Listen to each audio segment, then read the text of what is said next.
တောက်ကြသားသမီးလေးတွေအားလုံးမင်္ဂလာပါရှင်2025 12လပိုင်းဒီဇင်ဘာလအတွင်းမှာဖြစ်ပေါ်လာမဲ့တောက်ကြသားသမီးလေးတွေနဲ့ပတ်သက်တဲ့ကံကြမ္မာအစိုးကောင်းနမိတ်လေးတွေကိုထားတော့ရဲ့ကြလာတဲ့နမိတ်တိုင်းဖတ်ကြားဟောကြားပေးသွားမှာပဲဖြစ်ပါတယ်ရှင်မဟောကြားခင်အချိန်လေးမှာဆ iam မသည်ဒီထောက်တော်ကပ်များဖြင့်တောက်ကြသားသမီးလေးတွေရဲ့ကံကြမ္မာနမိတ်များကိုခြုံငုံ၍ဟောကြားပေးရခြင်းဖြစ်တဲ့အတွက်ကြောင့်မို့မိမိတို့နဲ့ကိုက်ညီမှုရှိတဲ့တောက်ကြသားသမီးလေးတွေဟာလက်ခံပေးပြီးတော့မိမိတို့နဲ့ကိုက်ညီမှုမရှိသောတောက်ကြသားသမီးလေးတွေကတော့ကြော်သားပေးလို့ရပါတယ်ရှင်စတင်ပြီးတော့အလောက်အကိုင်းလူမှုရေးနဲ့ပတ်သက်တဲ့ကံကြမ္မာနမိတ်များကိုဖတ်ကြားဟောကြားပေးသွားမှာပဲဖြစ်ပါတယ်ရှင်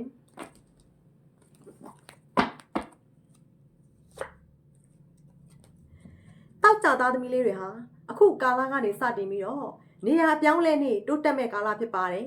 လုပ်ငန်းနေရာနေထိုင်မှုနေရာအပြောင်းလဲတွေနဲ့ကြုံတွေ့ရပါလိမ့်မယ်ရှင်အခုကာလကနေစတင်ပြီးတော့သစိမ်းလူမျိုးကွဲလူမျိုးသားတွေရဲ့မိမိပေါ်ကိုကောင်းကျိုးပေးသောတဘာဝကိုဖော်ဆောင်နေပါတယ်ရှင်ကာလအတန်ကြာကကြိုတင်စီစဉ်ထားသောကိစ္စရပ်များဟာရုတ်တရက်ဆောင်ရွက်ခြင်းဖြင့်အချိန်စော၍အောင်မြင်မှုများရရှိမဲ့ကာလဖြစ်ပါတယ်ရှင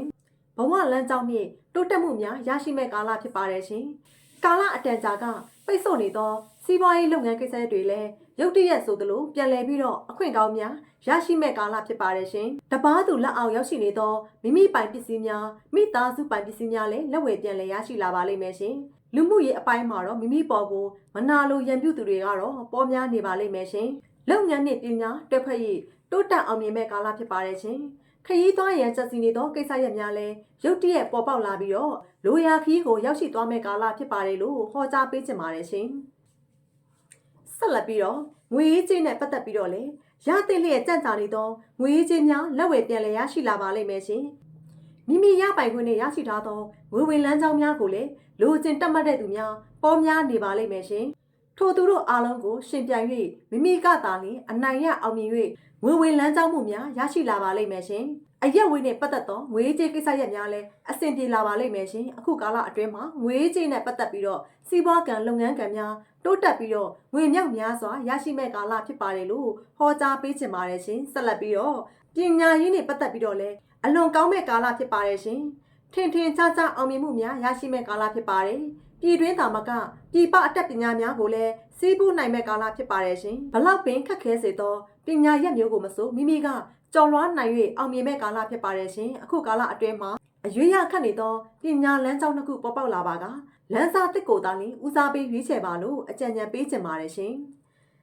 ဆက်လက်ပြီးတော့အချစ်ရေးအိမ်နောင်ရေးနဲ့ပတ်သက်ပြီးတော့ပြိုရွယ်သူတောက်ကြသားသမီးလေးတွေဟာအချစ်ဟောင်းကိုစွန့်၍အချစ်သစ်များရရှိတတ်ပါတယ်ရှင်ချစ်သူခင်သူများနဲ့ခိတ္တယာယီခွဲခွာနေရမယ့်ကာလဖြစ်ပါတယ်ရှင်လူမျိုးကွဲဘာသာကွဲကပြစသည်တို့နဲ့ရင်ငန်းမြစ်တာမျှနေတတ်ပါတယ်ရှင်တယောက်ထပ်ပို့သောမေတ္တာရေးကိစ္စရပ်များကြုံတွေ့နေရပါလိမ့်မယ်ရှင်အိမ်အောင်ချင်းတောက်ကြသားသမီးတွေကတော့နေရအပြောင်းလဲကိစ္စရပ်များနဲ့ကြုံတွေ့လာတတ်ပါတယ်ရှင်မိမိအိမ်အောင်ဘက်နဲ့မိမိရဲ့အကြောင်းမှာဘေးစကားသွေးသားအနှောက်အယှက်များကလည်းအလုံးစုံကင်းစင်လွတ်မြောက်၍အစဉ်ပြေခြင်းဘက်သို့ရောက်ရှိသွားပါလိမ့်မယ်ရှင်တောက်ကြသားသမီးလူငယ်လူရွယ်လေးတွေကတော့မိမိထက်အသက်ကြီးသောသူတွေနဲ့မေတ္တာမျှနေတတ်ပါတယ်ရှင်အဆက်အသွယ်ပြတ်တောက်နေသောတောက်ကြသားသမီးလေးတွေဟာလည်းမကြာခင်ချိန်တော်တွင်းမှာအဆက်အသွယ်ကောင်းများပြန်လည်ပြီးတော့ရရှိလာပါလိမ့်မယ်ရှင်အခုချိန်ကာလဟာမေတ္တာရေးလမ်းကြောင်းနဲ့ပတ်သက်ပြီးတော့အခက်အခဲအနှောက်အယှက်တွေကြားမှာအရာရာပြန်လည်အဆင်ပြေမဲ့ကာလဖြစ်ပါတယ်လို့ဟောကြားပေးချင်ပါတယ်ရှင်ဆက်လက်ပြီးတော့ကျမ်းမာရေးနဲ့ပတ်သက်ပြီးတော့လည်းမတော်တဆထိခိုက်မှုများအထူးသတိရှိရပါလိမ့်မယ်ညာချိန်ညာလက်မှာအသေးစားထိခိုက်ဒဏ်ရာများရရှိသွားတတ်ပါတယ်ရှင်မိမိကိုယ်တိုင်သာမကမိမိရဲ့အမိအဖအကြီးကဲတွေရဲ့ကျန်းမာရေးညံ့ခြင်းများကြုံတွေ့နေရပါလိမ့်မယ်ရှင်အခုကာလဟာရင်ကားစီးနေမောင်းနေခြင်းကိုအထူးသတိရှိရန်လိုအပ်ပါတယ်လို့သတိပေးချင်ပါတယ်ရှင်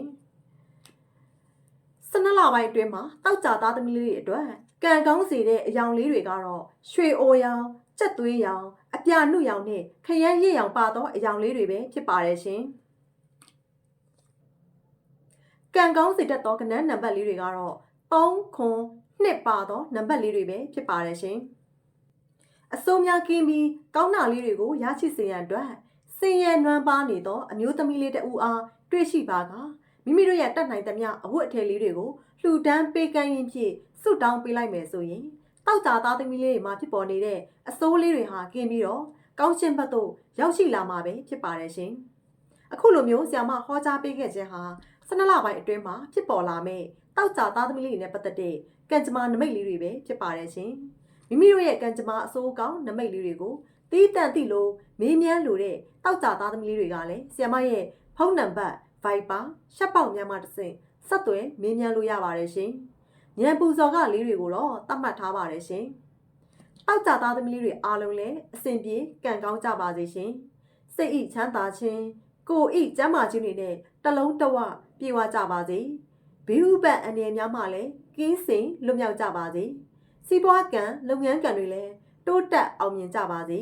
အလှရည်ဆက်လက်နှင့်မကွာလှူဒန်းပေးကမ်းနိုင်ကြသောပုဂ္ဂိုလ်ထူးပုဂ္ဂိုလ်မြတ်များဖြစ်ကြပါစေလို့စုမွန်ကောင်းများပို့တာပေးလိုက်ပါတယ်ရှင်ကျေးဇူးတင်ပါတယ်ရှင်